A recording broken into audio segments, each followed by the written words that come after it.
Bonjour, mesdames et messieurs, mon nom est Hamid Georgiani. En ma qualité de président de ce groupe de réflexion sur le Moyen-Orient, c'est un grand plaisir pour moi de vous accueillir et vous souhaiter la bienvenue à le 4e événement de notre programme pour cette saison. The premier event was held in September and featured His Excellency John Allen, former Canadian ambassador in Israel, who provided a his perspective about the state of affairs in Israel and normalization of relations between Israel and United Arab Emirates and Bahrain. Subsequently, we had the pleasure of hearing regional perspectives from Doha by Professor Mehran Kamrava, who provided us a detailed analysis of the situation in the context of the normalization agreement and also events that were occurring in Iran, especially the COVID and the sanctions.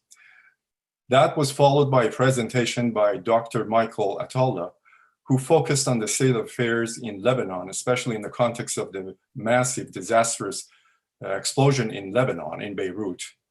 And today we have the great honor of providing you with a European perspective about the security and other aspects of the Near East. Today, I'm also very pleased to have the presence of my mentor and former Canadian diplomat, Ambassador Margaret Huber, who has graciously accepted to moderate this session. Many of you know Margaret. Margaret is a distinguished diplomat who has served in different regions, specifically in Asia, Europe, and the Middle East. So she's well aware of the file and the specific aspects of the file, and we are lucky to have her as a moderator. Margaret is a distinguished diplomat that have, during her course of services, have worked extensively with other agencies, multilateral agencies, United Nations, and the other organizations within that context. I would say that the International Olympic Committee, the Asian Development Bank, and the International Committee of the Red Cross. She's a strong believer in lifelong learning, and she's a graduate of McGill and the University of Ottawa and Harvard Business School's Advanced Management Program, as well as the Institute of Corporate Directors and a fellow of the Harvard Advanced Leadership Initiative. She is also actively involved in the mentorship program of the branch. She's a board member and continues to provide us with her wisdom and advice regarding the international relations. Without any delay, Margaret, the microphone is yours. Thank you so much, Hamid, for your very generous and kind remarks. Thank you to our technical guru, Samuel Amoa, who's made today's talk so smooth. Samuel is a student volunteer. He's also our Director of Communications and co-chairman of the Intelligence Futures Study Group. And thank you all for joining us for the latest CIC virtual event, today featuring a distinguished Berlin-based scholar from the SWP, the Stiftung Wissenschaft und Politik, or Institute for International Security Affairs, Germany's leading think tank for security and global affairs, with over 140 staff, not counting fellows and research interns.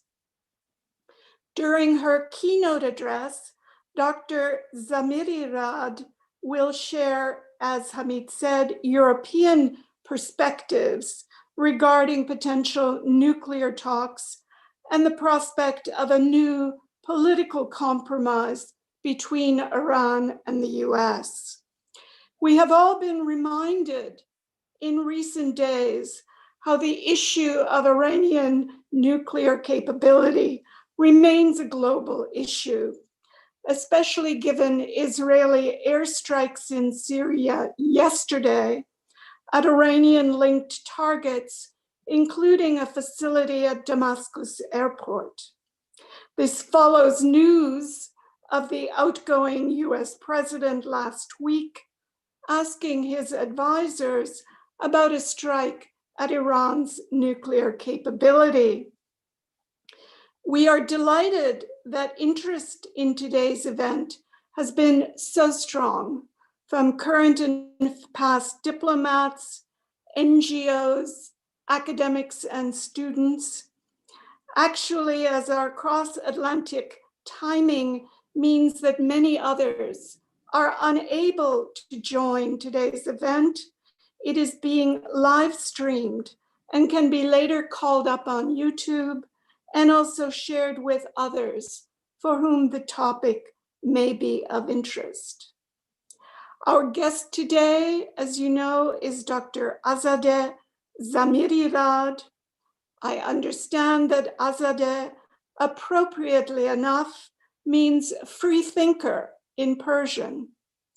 As the deputy head of the Middle East and Africa division at SWP, Dr. Zamirirad covers Iranian foreign and domestic policy with a special focus on Iranian nuclear policy. As SWP's senior Iran analyst, she provides policy advice to the German government, the Bundestag, and other political decision makers in Europe. Prior to her work at SWP, she worked as editor of the international affairs journal Welttrends. She lectured in international relations and comparative studies at the University of Potsdam for 7 years. Dr. Zamirirad will outline her perspectives on Iran's nuclear policy and the future of non-proliferation in the Middle East for about 20 minutes. We will then turn to our always lively Q&A sessions, and I'm counting on lots of questions from you, dear audience. In fact, some participants have already filed questions. Please don't hesitate to post the questions that you may have using Zoom's very handy question function. Following the question and answer, I will ask Dr. Zamirirad to provide concluding remarks, and then we'll hear again from our Middle East Study Group chair, Dr. Hamid Jorjani. So Dr. Zamirirad, over to you. Thank you very much. First of all, thank you so much, Dr. Hamid Jorjani and the Middle East Study Group, CIC, for inviting me. It's a pleasure to be here today. Thank you also so much, Ambassador Margaret Huber, for those very kind introductory words. I really look forward to this session. As the ambassador has just laid out, I will try to limit my introductory remarks to 20 minutes. I'm really interested in entering, direct interaction discussion with the participants here in the audience. So I try to make it as brief as possible.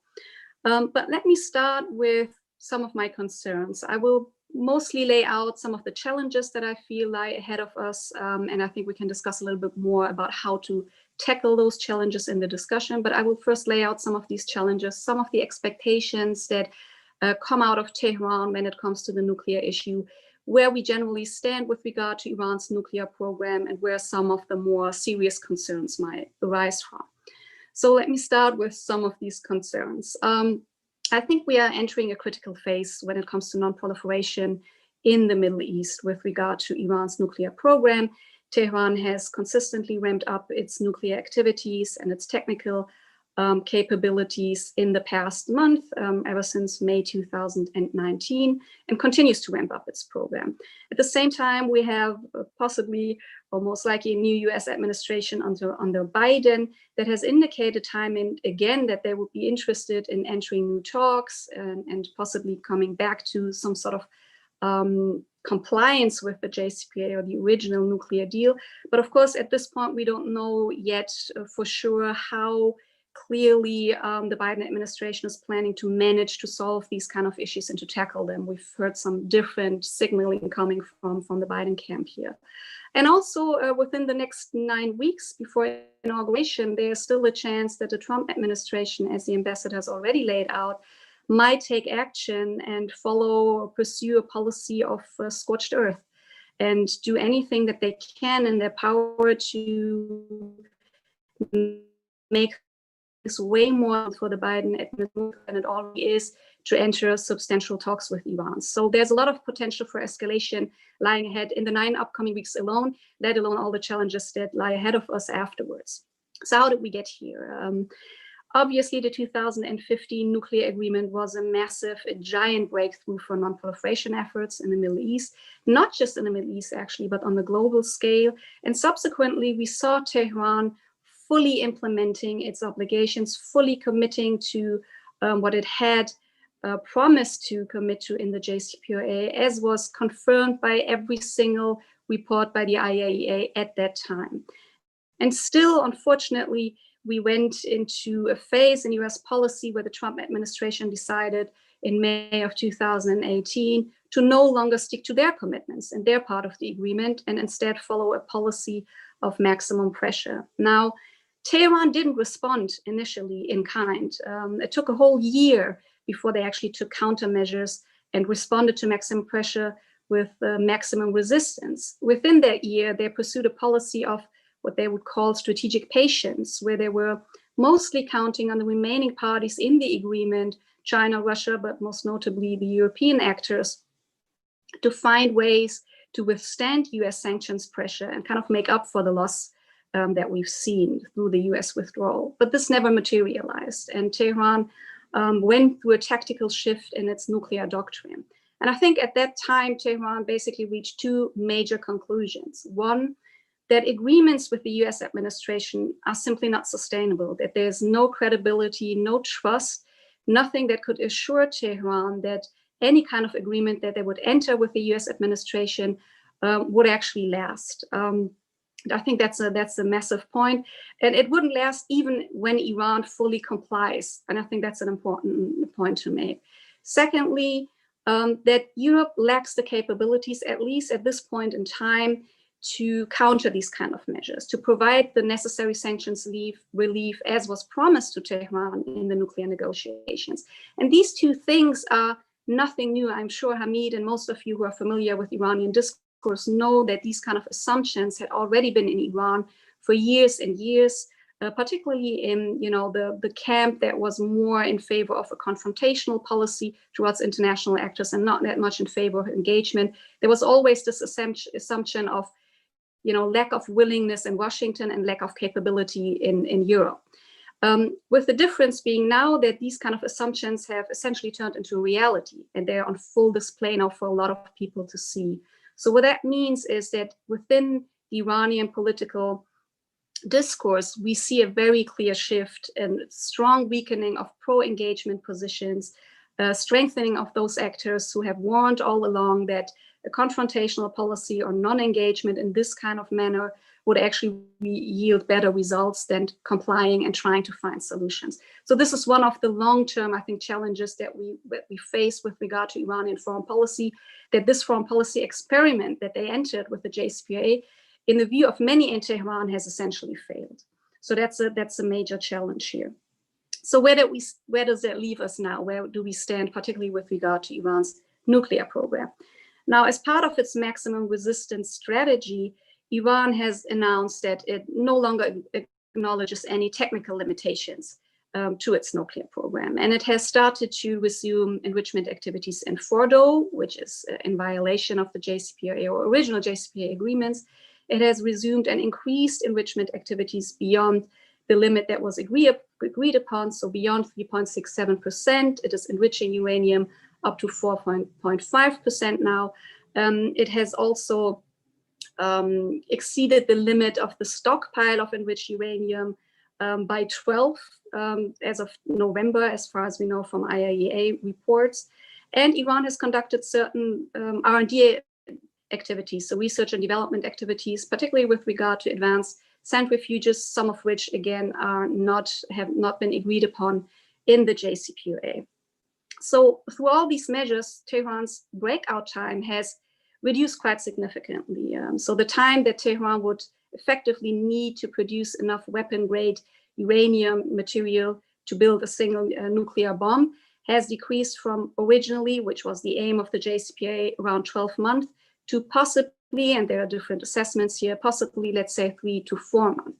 Now, what does that mean? Does that mean Iran is very close to producing nuclear weapons, or are we on this path now? And I would say no, we are actually quite far away from it for different reasons. First of all, on the technical level, producing enough material is not sufficient to have a nuclear weapons capability. There are a number of further steps that Iran would have to take after it would be able to amass this kind of material that Iran would have to take to be able to produce an actually functioning nuclear weapon. And we can talk about that a little bit more later on. But that process alone would probably take Iran a year or two. We don't know for sure. But we are not talking about a time span of 3 to 4 months. So I want to caution a little bit against these breakout time spans that we always talk about when we talk about nuclear capabilities in Iran, that in reality, we are not that close to this kind of capability.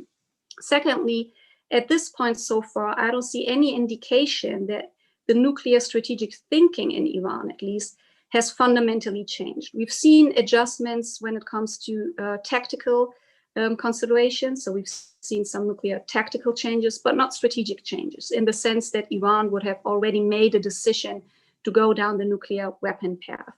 So far, the IAEA has also confirmed that they don't see non-diversion from the civilian program that Iran is following right now.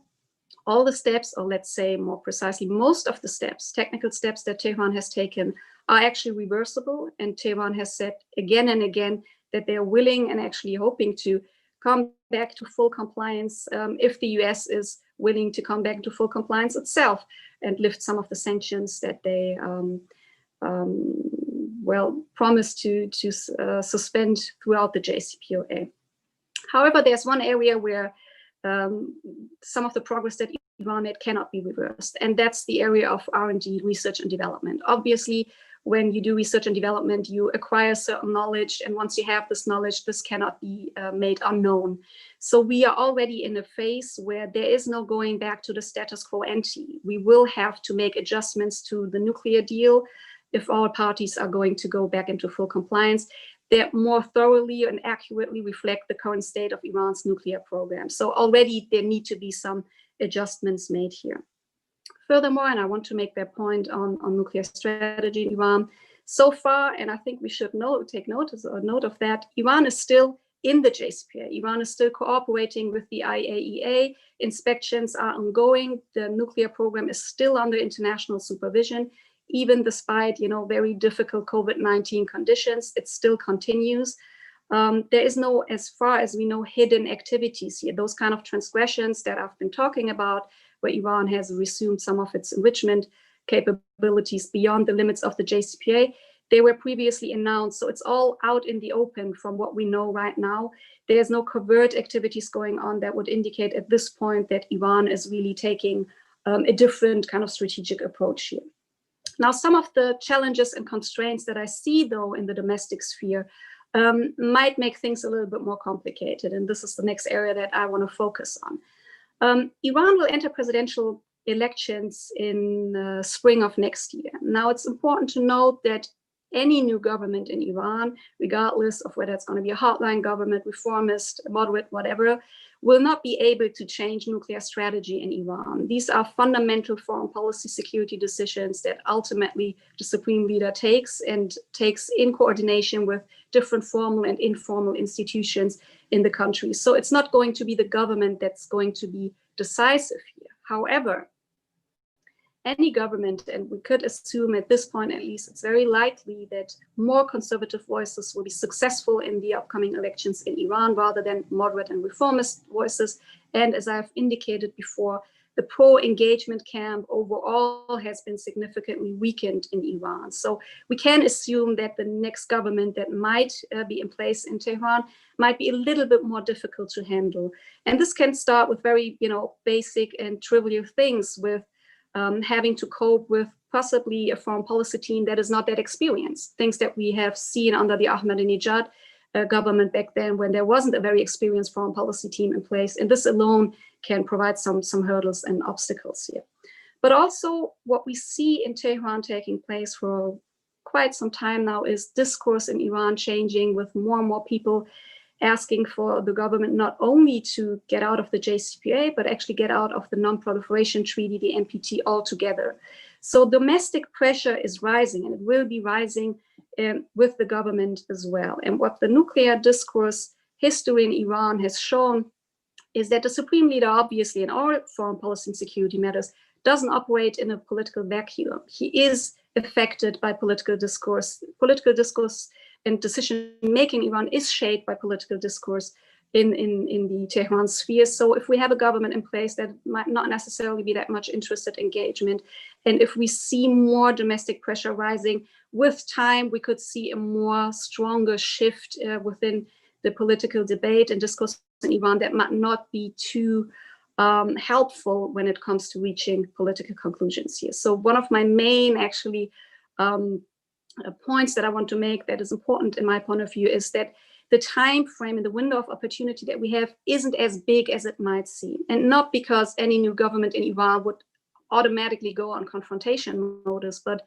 the longer it takes to see some kind of positive results, to see a serious intention on the side of the Biden campaign to enter talks and to come back into compliance, the more there is a risk that we see shifts happening within the political sphere in Tehran and negotiations actually becoming more and more difficult here. And bringing me to my last point, now what are some of the expectations that Tehran actually has with regard to negotiations and talks? And I just want to open up three bigger issues that we can discuss a little bit more during our open and Q&A session. One is the question of compensation. Tehran has made it clear that they do not expect the US to just return into compliance. They feel that they're entitled to some sort of compensation for the economic damage that the Iranian population in particular and the system as a whole has suffered through maximum pressure.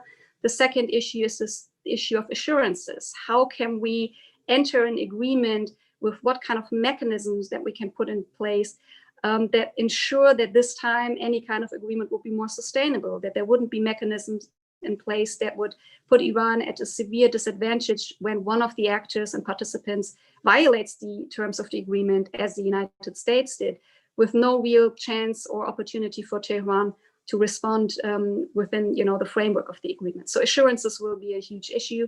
And the last one, I think one of expectation, again, is the question of sequencing. That is, which actor, which side should take the first step, what should come next. And here Iran obviously has the expectation that first the United States needs to come back into compliance, needs to take first step, lift some of the sanctions, and then we can enter and then we can get into compliance for compliance mode here and possibly other discussions. So these are some of the expectations here. Let me end it with the last kind of caution here, that if we don't move fast enough in a more substantial manner, this is not to say that we could solve all these issues within a couple of weeks or months, but that is to say that we should be able to take first substantial steps to make sure and signal clearly to Tehran that there is an interest to find a political solution, because in Tehran, as of now, there's still an interest to finding a political solution. We should try to use that momentum. If we fail to do that, and if we take a very long time and things might shift in Tehran, this might have very severe repercussions for the region as a whole. If we see a very worst case scenario where Iran would actually get out of the NPT, or where there would be uncertainty over which direction Iran's nuclear program will take, because there wouldn't be IAEA oversight and the like, this uncertainty alone would probably be enough to prompt action by other regional actors for whom these kind of uncertainties would simply be unacceptable, including Israel. It could also prompt a more nuclear proliferation race in the Persian Gulf in particular. Countries like the Saudi Arabia have indicated in the past that they would not just sit idly by, but would take measures and countermeasures and maybe follow a more serious nuclear program of their own. So this has repercussions for the region and beyond. And this is why I think taking action is so important, where Europe can play a role, where Washington needs to play a proactive role and be very careful about the kind of messaging that they're sending. There is a window of opportunity, I believe, for a political solution, but we need to act fast.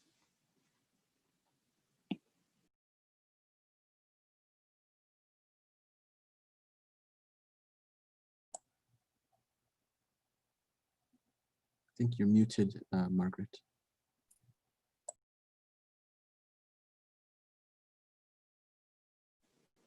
My apologies. Technology, we're all getting more used to it. Thank you so much. That was a wonderful tour d'horizon. And I think we're going to dive right into questions. Although you have already addressed one earlier written question we had received, is there anything you might wish to add to that particular question? That is, while Iran may well generate enough nuclear explosive materials for a bomb, that's not actually enough to make one. Building a usable nuclear explosive device requires very sophisticated engineering and specialized materials and equipment which are tightly controlled, as well as testing a device once that has been produced. You mentioned a rough date perhaps of about a year, but do you have any information about how far down the road the Iranians have actually gone? That's a very valid and good question. I should add, though, I think I base these kind of numbers not on my own research, because I'm not a specialist on proliferation issues. So I always depend on other specialists and their assessments when it comes to the technical details here. But from my understanding, I think that's important to note here, as has been said by the person who asked this question, having enough, uranium enrichment enriched to 90%, and amassing enough of it obviously is not enough, and I think everybody agrees on that. The question is, how much more time would Iran actually need afterwards to take the necessary steps? So one step, it's not just enough to have the enrichment, you would have to have the specific design for the bombs, you would have to manufacture it actually, which is a critical phase and not that easy to do. You would need a delivery system through which you could actually deliver these kind of nuclear bombs. So you would have to make them really small and have missiles that you could actually attach them to, or submarines where you could attach them to. So there are a lot of processes that you would have to go through, the last of which would essentially be testing, though you might say that Iran maybe wouldn't even want to test it. You don't necessarily would have to test it, but you do have these kind of different stages that would take, each of which would take time. Now, there is some debate and different assessments on whether or not Iran already possesses a nuclear weapons capability. And this depends on how you define capability. If we assume that technically Iran has mastered some of the most significant steps, that is enriching uranium up to 20%, which they were able to do, and they have shown that we're able to do, going up to 90% from there isn't that hard anymore, that difficult in comparison. And some of other technical necessities that need to be mastered, maybe Iran has already shown that it's has been able to master those. So it's less about nuclear weapons capability and more about how much time it would take for Iran to reach that capability. If that's the case, then we should rather focus on political solutions here and the question how can take that decision. And I think this is where discussion and the discussion we're having should be headed into. So how can we find political solutions? Because on a technical level, Iran will probably be able, if they wanted to seriously, take those steps in a relatively short amount of time. That is not to say that they wouldn't, maybe fail here and there. We know from the program in the past, if we assume that they stopped their activities in 2003, had some military-related, weapons-related activities in the 90s and early 2003s. They hadn't, at that point at least, mastered all necessary steps. So it would take them some time to do so, but I would assume at this point that they would probably be able to get to that point if they invested enough.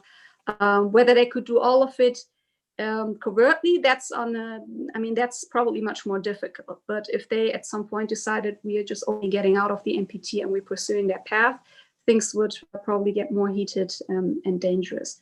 So I don't have direct information that would let me believe that they have mastered all these steps. Probably not. They would need other steps to be in place, but I believe that they would probably be able to master those capabilities within a relatively short period of time. Thank you so much. Our next question is one to which you've already alluded, but let me lay it out and ask you to comment more fully. And this question is from Peter McKinnon, who thanks you for your very informative talk and who asks, can you comment on the potential for proliferation of nuclear technologies in the Middle East? You mentioned Saudi Arabia, but in addition to that, in terms of nuclear power and nuclear weapons, with respect to weapons, what about delivery systems? Thanks, Peter McKinnon. Do you want me to answer directly, or would you like, should we collect some questions? The next question is quite different, so why don't you answer this? Okay. With regard to proliferation in the Middle East, and I've only alluded to that a little bit here. I mean, at this point, we have two actors, obviously, Iran and Israel, who have certain nuclear capabilities. One is more in the open, and one is known to have a nuclear weapons capability, but is not open about it.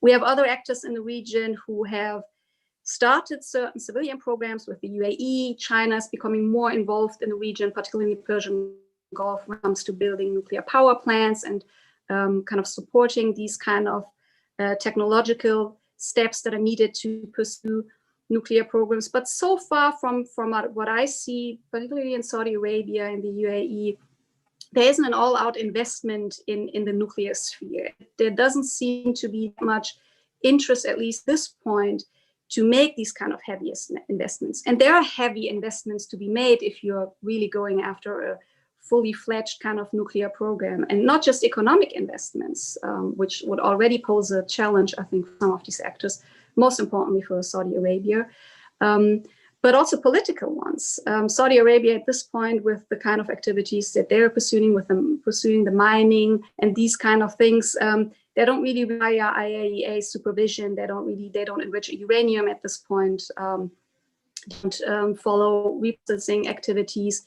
These kind of things will require way more supervision, way more decisions on how to kind of make sure that you're under the umbrella of certain restrictions that states do not necessarily want to make. Let's just remember that the Jcpoa and the kind of commitments that Iran has agreed to are quite exceptional. I mean, this is the most far-reaching verification system and regime that we've seen to date for an NPT member. This is not a very regular or normal thing for every state necessarily to want to be under.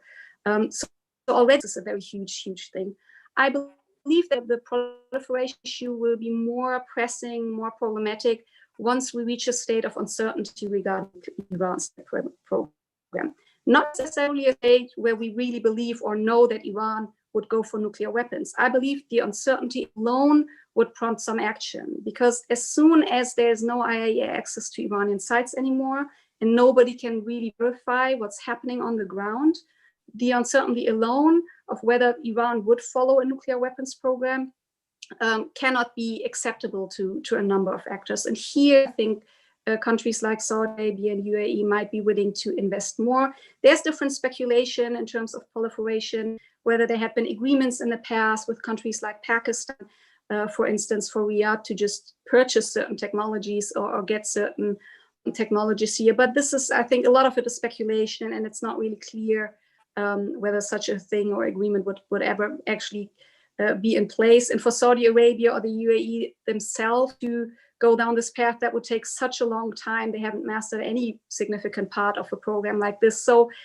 a lot of it is speculation. I think we should be focused on how to prevent other states from being incentivized to take down this long road of going down this road of proliferation, or going down the road of coming up with more substantial nuclear programs, which would be to the disadvantage of an actor in the region and beyond.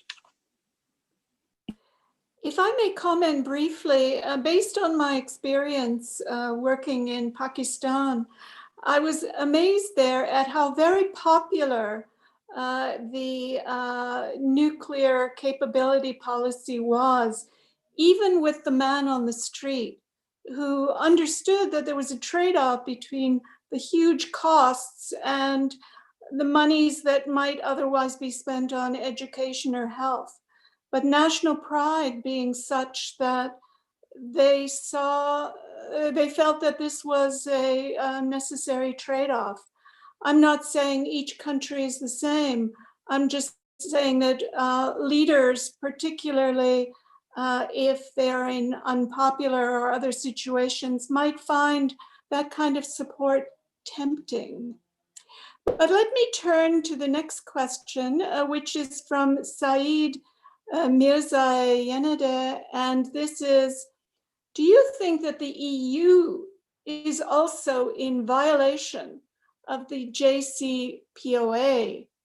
Actually, the EU is implementing the US unilateral sanctions, blaming the US for not complying with the Iran deal is not justifiable in his view. So the question is the EU in violation as well, or only the EU in violation? Do you think they are in violation? Okay. This is a very good question, and it's not easy to answer because it depends on what you consider implementation of an agreement. So the EU position, or Europeans would say, Lynn would say in that regard, okay, we are actually sticking to our part. I mean, we stayed in the agreement, even though Washington withdrew from their obligations. We've made it clear through a number of legislations, just the blocking legislation that was revitalized on the EU sphere. And we made it clear for companies, European companies, that they're not supposed to follow US jurisdiction, and they are absolutely within their legal means to conduct their business with Iran. But we cannot force European enterprises to conduct business. So this is the position that we've heard from Berlin, from Paris, from London, that we are not standing in the way. We have a problem with overcompliance, which is true. There is a huge problem of overcompliance of companies, even in areas where they might be able to actually conduct business, being extremely hesitant to do so. And so you have a situation where it's very difficult to say, on the one hand, as I said, you cannot kind of force companies to do certain things, but on the other hand, the question is, can you do more to provide a framework that will be more securing and assuring for companies? And here I would say the Europeans have taken a number of steps that were supposed to help here. Most notably, they installed, as you know, INSTEX, the Instrument in Support of Trade Exchange, that is supposed to be an alternative kind of financial channel through which European Iranian business could go through. Originally, INSTEX was aimed at providing or allowing for oil exports from Iran to Europe. But this ambition, this original ambition, has been given up here, and now it's mostly been focusing on humanitarian trade, which is important as well, but humanitarian trade is sanctions exempt to begin with. So we haven't seen much progress there.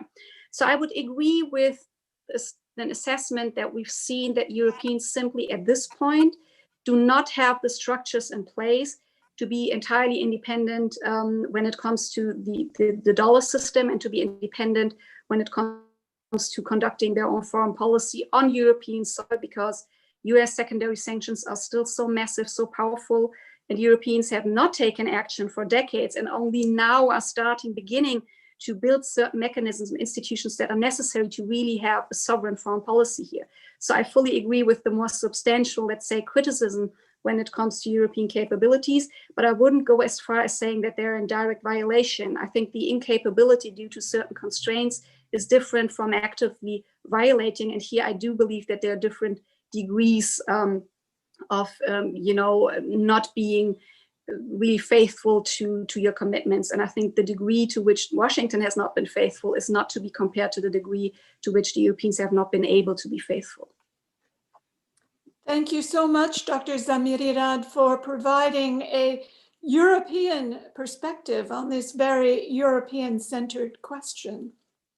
Our next question is from Graham Creedy, who asks, the nuclear response is only one part of defense strategy and probably a last resort.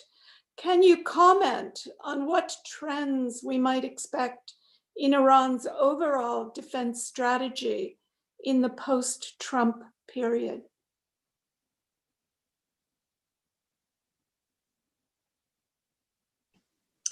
Yes, thank you. I mean, looking at Iran's overall security doctrine, it has been very much deterrence-based, and basically also out of necessity. If you look at the Islamic Republic's military posture, if you will, they're at a severe disadvantage to begin with. They don't really have strategic partners on the interstate level. Russia is not a strategic partner of Iran. Russia is a tactical kind of partner through which Iran has managed to, pursue some of its interests in parts of the region, let's say in Syria, but that's a very tactical kind of temporary alliance that doesn't really build upon this idea that there's a strategic alliance in place where there would be military support or necessary fundamental political support by Russians in case of a conflict. So Iran lacks strategic partners on the national level. Iran doesn't have the kind of financial means to really heavily invest in its conventional capabilities. Iran doesn't have the political means because for a long time, obviously, there were a lot of sanctions and embargoes in place with regard to weaponry and also with regard to Iran's ballistic missile system. So Iran has traditionally always relied on more of unconventional capabilities and more on trying to compensate for these kind of structures that other neighbors and rivals of Iran actually have, like Saudi Arabia or the UAE, who also receive security guarantees from other actors. None of those which Iran could actually have in place for itself. So Iran has looked for more of a deterrence kind of capability by investing in non-state actors, first and foremost in the region, by investing heavily in its ballistic missile program to be self-sufficient in these areas, and also by investing in a way in its nuclear program here.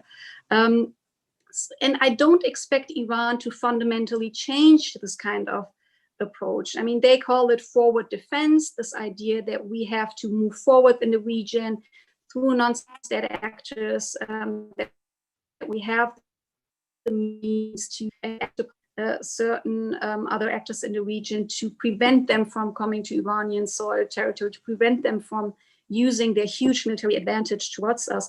Obviously, we know from activities from Iran in the region that their activities go far beyond forward defense. But overall, this idea is that they need to protect themselves through these kind of unconventional means. Now, why would they change that as long as this kind of security perception remains the same? And this is, I think, where we need to rethink our policies towards Iran when we talk about ballistic missiles, when we talk about Iran's regional activities. How can we enter talks in a way that would not just demand or expect Iran to decrease these kind of activities, because it won't as long as it has these kind of security issues, but how can we expect Iran to make change in its behavior as long as we don't have a system in place that would also address legitimate security concerns on the Iranian side? And I think there are different approaches that we can use. I think a good idea is always to regionalize some of these issues, regionalize this question of ballistic missiles. Let's say, a Persian Gulf sphere where we agree upon certain ranges for ballistic missiles, saying that we all agree in the Persian Gulf on a 2,000-kilometer cap, for instance. Or let's regionalize certain nuclear limitations, regionalize some of these kind of security issues that come up with Iran over and over again. Then we actually have a framework through which we can enter serious talks with Iran. As long as we don't think about these kind of security concerns as well, it's going to be very, very difficult to expect any kind of decrease when it comes to this kind of regional engagement. My last point on that, I think this is where maximum pressure has actually fundamentally failed, because it did exactly the opposite. It, in a way, pushed Iran more into into the corner, and this idea that the only thing they have left to protect themselves, because they cannot respond with their nuclear program anymore, they have significantly reduced their technical abilities. They cannot respond militarily, they cannot respond politically, they cannot respond economically. So what's left for them is their asymmetrical power, the kind of leverage that they still have in the region, to build some sort of leverage and fight back. If capitulation is the only thing we have to offer to Tehran, then expect them to invest much more in these kind of capabilities rather than less. And this is unfortunately where maximum pressure has taken us. Thank you so much.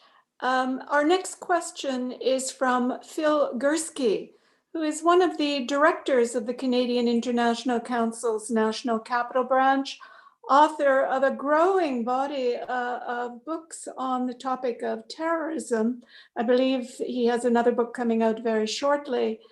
He asks, why does the US fail to see that Iran could be interested in negotiations? Is this really all about 1979 still?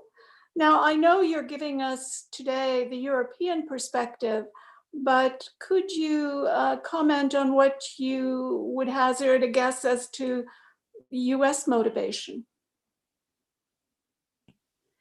Obviously, I'm not a US specialist, so I can just give, a very probably superficial assessment of political discourse in the United States. I mean, certainly my impression is that hostage taking in Tehran with regard to US embassy is something that still resonates very strongly in political discourse in the United States, just as a lot of US actions in Iran still resonate very strongly in the Iranian political discourse.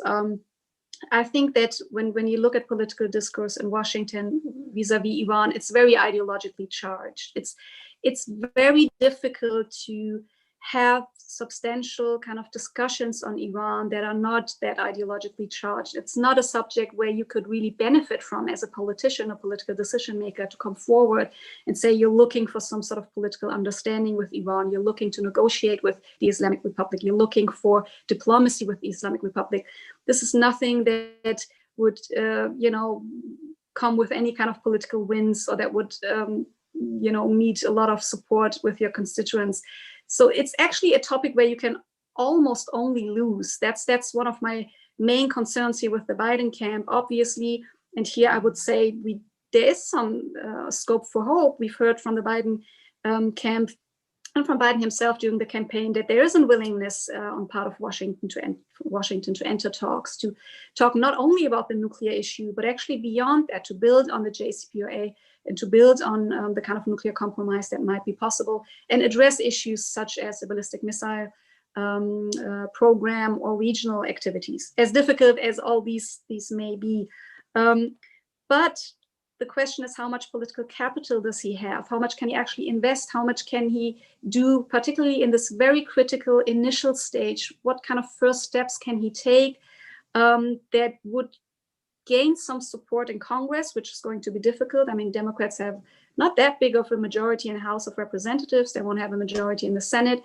Congress is already not really, that you don't have to want of the Islamic Republic. You just want to have an administration in place that is looking for diplomatic solutions, which already would be a huge plus. But it's not going to be easy for any administration, particularly with the Biden one, to follow maximum pressure, where every step that he will take with, let's say, new executive orders and trying to come up with, reversing some of the actions that President Trump has taken, and without seeming weak, maybe with regard to Iran. So it's going to be a very, very difficult, I think, path for him to go down on. But I think it's absolutely necessary. It's necessary to have that push from Washington to prevent further proliferation crisis in the Middle East, to prevent further military escalation. I think that's the way to go.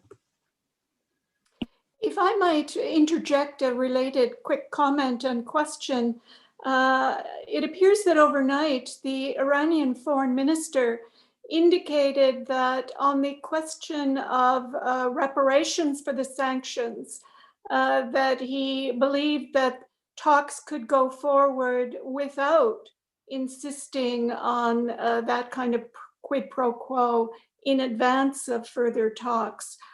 This appears to be to encourage the Biden camp. What do you think of that?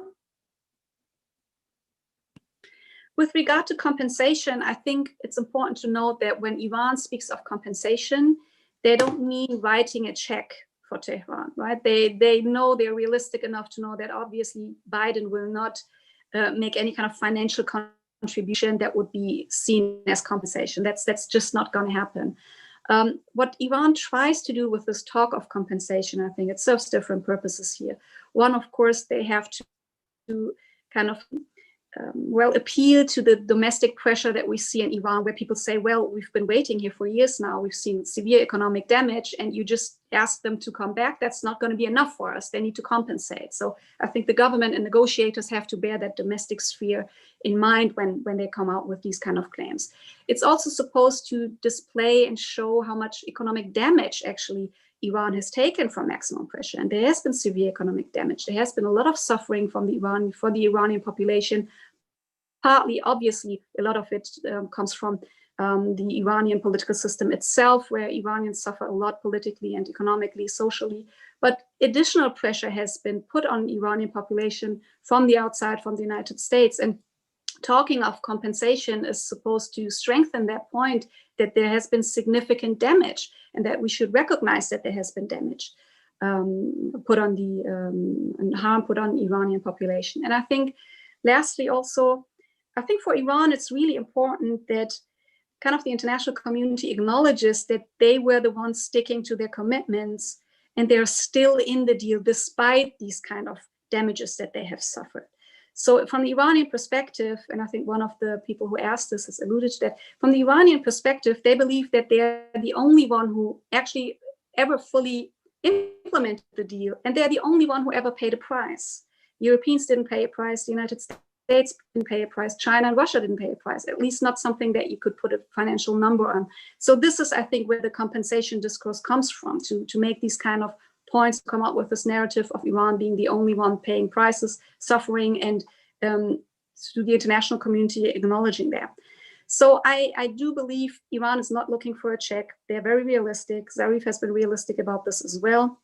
The messaging from Tehran actually has been quite open when it comes to talks here. This is, again, why I believe we should make the best of it. We should use that momentum right now as soon as possible within the first 100 days of the Biden administration to take one or two symbolically and important steps to really show that there is a serious intention to enter talks here, and they don't have to write a check for that to happen.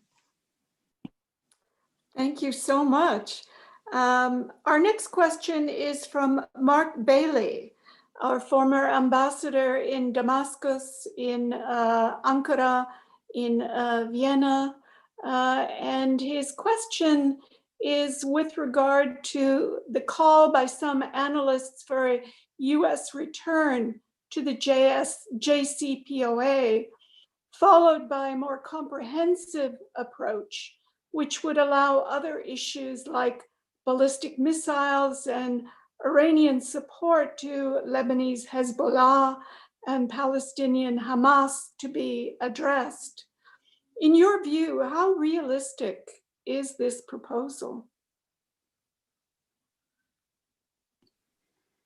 I mean, originally, I believe, at least from the European perspective, when they entered nuclear talks with Iran and they reached an agreement in 2015, there was certainly this hope that the JCPOA would not be the final destination. It was supposed to be the starting point, something that you could build upon, where you could have a platform to address other issues later on as well, not necessarily within the JCPOA, but on top of that. Unfortunately, we've seen a massive setback, as I said, through the maximum pressure campaign, and have to start anew. And not only that, things are actually more difficult this time, again, as I said, because Iran has already gone through this foreign policy experiment and has had some very negative experiences here. I do believe that it's possible to address issues beyond the nuclear case with Iran in the long term. But I do think that some sort of political understanding with regard to the nuclear issue is actually a precondition for any other talks to take place. I don't see Iran entering any kind of serious talks in parallel of nuclear talks. If the nuclear talks fail, if we don't find some sort of political understanding, whether it's compliance for compliance, whether it's the US just implementing Resolution 2231, or doing any kind of taking other kind of steps that would suggest that it would not stand in the way of sanctions relief and actually actively provide sanctions relief. If none of that really happens and we fail on that front, I don't see any realistic prospects of reaching other agreements with Iran. Thank you once again. Our next question is from, again, Saeed Mirza Yagane. And what can the EU do to facilitate a quick return of the US to JCPOA? So again, it's what can the Europeans do to facilitate this? I think, there's always this discussion about Europeans playing a role at all or being totally insignificant. We always go through those debates in Europe, and obviously there are different assessments here. I still believe that despite the fact that this is essentially a conflict between the United States and Iran and something that essentially needs to be solved between Iran and the United States, I firmly believe that the European Union and certain European actors still have a role to play. This starts with very trivial things. Supreme Leader Khamenei has always made it clear that he rules out direct bilateral talks between Iran and the United States, but he's never ruled out multilateral formats. And this is where the Europeans can provide the necessary platform to bring Americans and Iranians together to have these kind of discussions. So here again, Europe can play a bridging role. Secondly, also, I believe that Europe, despite all the criticism that also still exists in Tehran with regard to Europe's role and their incapabilities, did acknowledge that Europeans have invested, in fact, at least politically, in keeping the deal alive, that they have taken a very credible stance, I believe, in the UN Security Council when it came to the arms control issue, when it came to this attempt by the Trump administration to kill the deal once and for all by using or misusing, I should say, a mechanism in the JCPOA. Europe took a really clear and coherent stance for several years now. And I think there's certain credibility to the European actors, credibility that will be really needed once we enter new talks and negotiations here, because there's very little credibility on the American side when it comes to Tehran here. So again, here Europe can play a role. And also I think particularly in the upcoming 9 weeks, this is a time where the Biden campaign most probably cannot really reach out to the Iranian side. This is not the time where any kind of connections to and communication channels could be established with the Iranian side. I think here again, Europeans are needed. They need to be the bridge between Washington and Tehran. They need to assure Tehran, be able to assure Tehran that serious talks are on the way, that they're credible finding political solutions or finding political understanding with the Biden administration once he is actually officially President of the United States in mid-January. And so again, here also I see a major role to play for Europe. I do admit, however, that not everybody agrees with that view, and a lot of people think that Europeans are just too weak to play a role at all. I believe that if it weren't for Europe, we wouldn't have a JCPOA today. We wouldn't have a JCPOA to begin with. It was the Europeans, the E3 in 2003, who started nuclear negotiations with Iran, who went to Tehran and started talking at a time where the United States was not in favor of any kind of talks. It was the Europeans who moved forward and who were like kind of the motor that drove this kind of vehicle forward. And it was the Europeans who really invested significantly, despite all their limitations, to keep the deal alive today. So I still firmly believe we do have a role to play here. Thank you so much for that eloquent comment and call, actually. You had spoken, in fact, earlier about the uncertainty regarding the Biden administration. This is an uncertainty we all share, of course, to more or less degree. You spoke of the 9 weeks of a scorched earth policy that may emerge from the White House before January 20. So certainly I think I speak for my colleagues when I say that we have very high expectations of the role that Europe might play in this regard, particularly Germany. And we were all heartened by Angela Merkel's videotape that she released shortly after the newscasters had called the election for Joe Biden. But in terms of Canada, and speaking unofficially and entirely for myself, let me say that I still find it a pity that we don't have an embassy in Tehran to help play a role in these critical times ahead, but presumably that will unroll in due course. We do have another question from a former chair of the Mideast Study Group, and this is from George Jacoby, asking about the role of the Israel lobby in relations with Iran, including the possibility of military action during presidential transition period.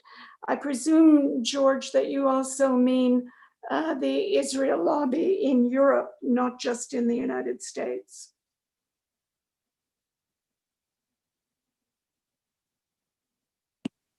I mean, there isn't much that I can say on that because that's not really a subject that I deal with thoroughly.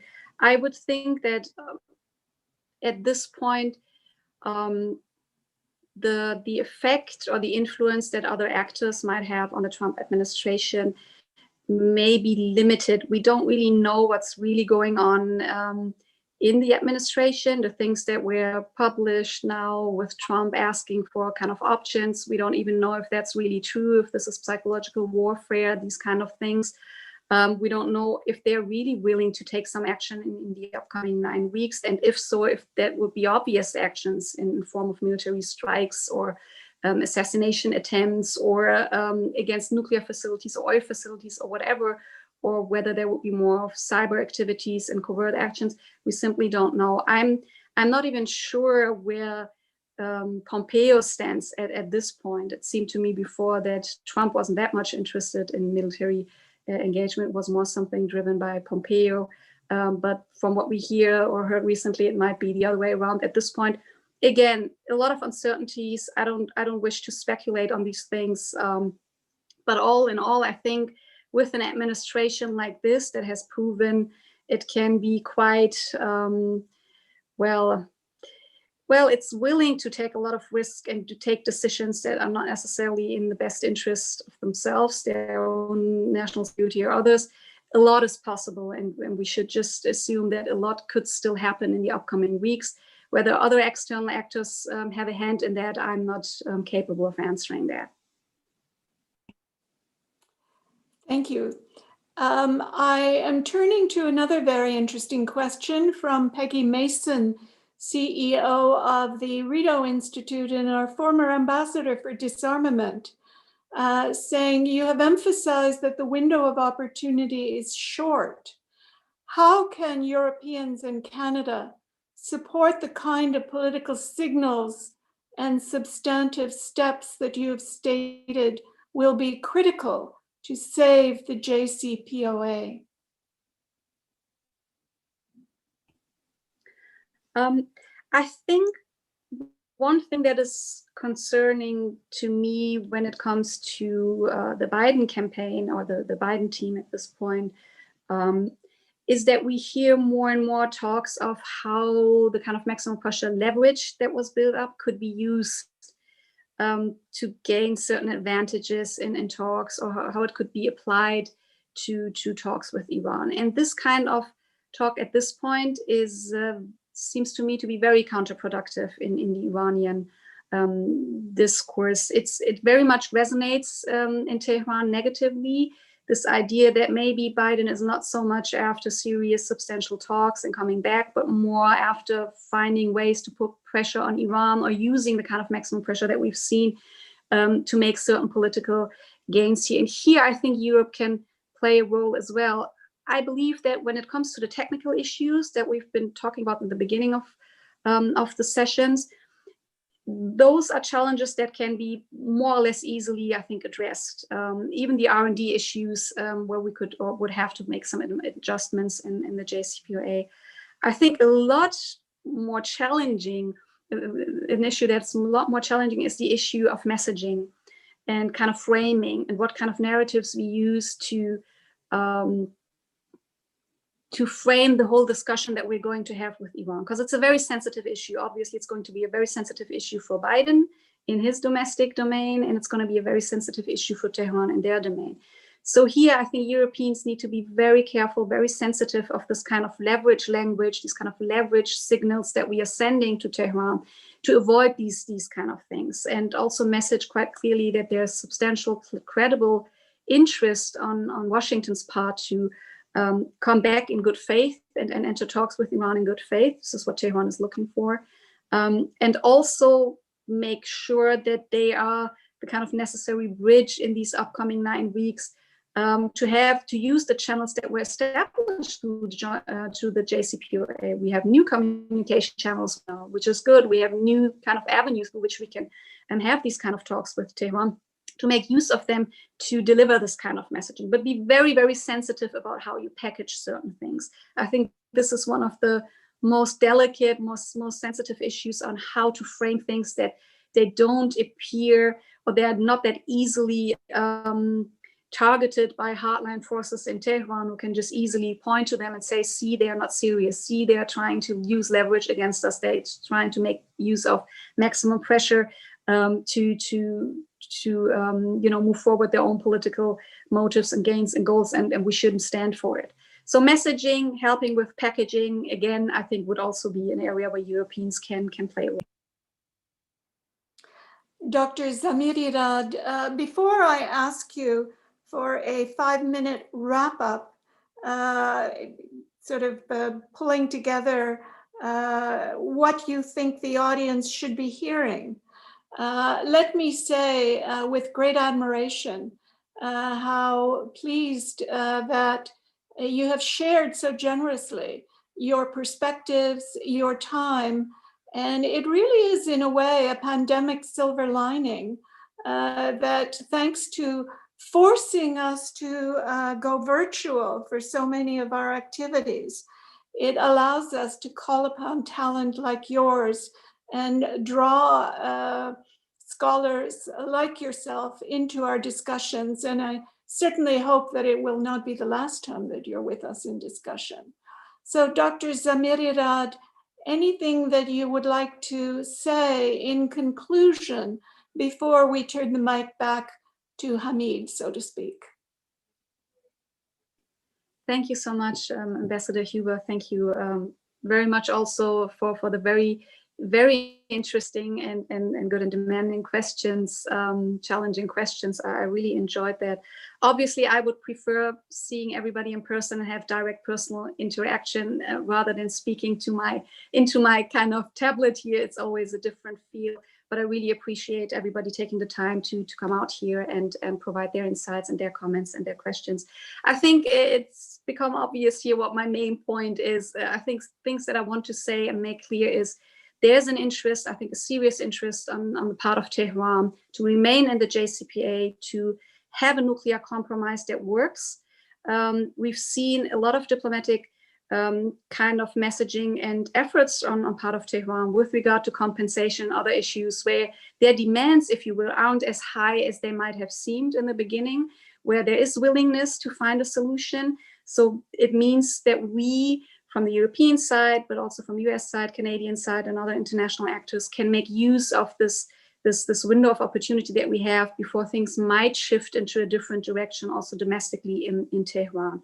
Use that window of opportunity, be very careful, sensitive about the kind of messaging, and be willing to really build upon this idea of a compliance for compliance, return to the nuclear agreement, because then we actually have a chance to build upon that and have a more coherent and also transatlantic common approach vis-a-vis Iran on other issues that are also of concern to us, including human rights, including regional activities, including ballistic missile program. All these things need to be addressed, but we need to really address the nuclear issue first and make sure that we prevent another non-proliferation crisis or proliferation crisis in the Middle East. Thank you. If I might beg your indulgence for one final question that has just come to my attention, and that also concerns China, a country about which many Canadians have views, according to all the latest polls. And the question is from Graham Creedy: are Iran-China relations such that China might at some stage supply the hypersonic anti-carrier missiles to Iran, possibly denying US carriers access to the Gulf. Do you have any views on that? I mean, I can speak a little bit generally, I think, on Iran-China relations. I'm not that enough in, in the Chinese debate when it comes to the security realm and how open Chinese government would actually be to provide these kind of technologies that would shift kind of balances when it comes to deterrence capabilities and these sort of things. I would assume that they wouldn't be that willing to do so willy-nilly. I think that would require probably more than that. But that's just an assumption. I'm not a China expert here. But overall, I believe that there is a bit of an hype or overhype over Chinese or Sino-Iranian relations and the degree to which these kind of relations go. There's been a lot of talk on the strategic partnership agreement that they have entered, and China does that with a number of countries, strategic partnerships. They sign something and declare something. Doesn't mean that there's really a strategic partnership in place here. Obviously, China plays a big role on the Iranian market, in the Iranian economy, and this, I think, over time would also have some political implications. China will remain a very important actor for Iran. We see a renewed look to the East policy by Tehran, where actors like China, Russia, also India will play a more significant role. Iran plays a central role in some of the biggest Eurasian infrastructure projects, including the Belt and Road Initiative, where Iran has a very specific role to play. And there are certain commonalities when it comes to ideas of international order. Obviously, Iran shares this idea that there shouldn't be a unipolar US-dominated world order, and hope that they can shape an order where regional powers would have much more significance. So it very much welcomes China's kind of infrastructure and geopolitical ambitions in the region. And yet, and I think that's an important point to make here, we shouldn't overestimate or overstate the degree to which we see similarities here in geopolitical interests or political or security interests. I don't see much appetite on the Chinese part or Russian part to take actions that would fundamentally alter certain, as I said, balances, security balances in the region, and risk being dragged into bigger conflicts where they would have to position themselves next to Iran or another actor, where they would essentially risk the good relations that they have with nearly all regional actors there, with Israel, with Saudi Arabia, with Iran. So I think they are probably more risk averse than we assume them to be. Dr. Zamirirad, dear Azadeh, thank you so much. I know I've learned a lot, and I'm sure our audience has enjoyed thoroughly the discussion. Let me turn things back over to Hamid at this point, and over to you, Hamid. Thank you very much, Margaret. It was really a treat, judging by the number of questions and the depth and breadth of the questions and the answers that you provided. I can assure you that we had a very good session, and we thank you, Dr. Zamirirad, for your insights and sharing your perspectives with us.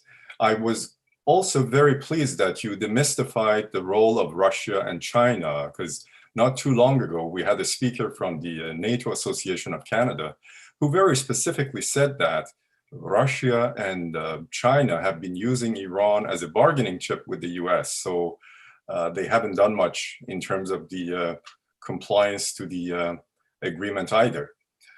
Once again, it was a treat to have you to share your European perspectives with us. And I also would like to thank Margaret for her insights and handling the question period, as well as my colleague Samuel, who provided technical support for this event. And most of all, participants who were generous enough with their time to join us and share their views and ideas with the speaker. Overall, it has been a very successful event, and we owe it to you, Dr. Zamirirad, and our participants, as well as Margaret, who provided the moderating aspects of the talk today. Thank you very much, all the participants. And we close this session with once again thanking our distinguished guest, Dr. Zamirirad. Thank you. Thank you very much, Hamid. Thank you, everyone.